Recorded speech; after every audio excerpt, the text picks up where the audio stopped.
హన్మకొండ జిల్లా ఎలకతుర్తి మండల కేంద్రంలోని సూరారంలో సద్దుల బతుకమ్మ వేడుకలు అంగరంగ వైభవంగా జరిగాయి.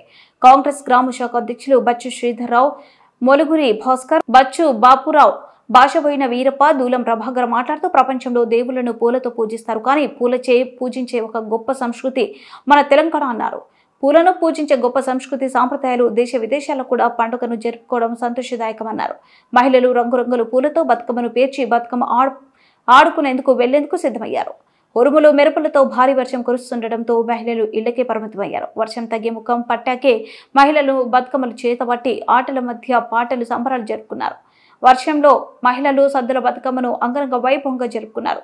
ఈ కార్యక్రమంలో టిఆర్ఎస్ మాజీ ఎంపీ తంగెడు శాలిని, మాజీ వైస్ ఎంపీ తంగెడు నగేష్, తంగెడు మహేందర్, ఎర్రబెల్లి రవీందర్రావు, మిర్యాల కుమార్, ఎలకతుర్తి ఏఎస్ఐ పోలీసు సిబ్బంది పాల్గొన్నారు.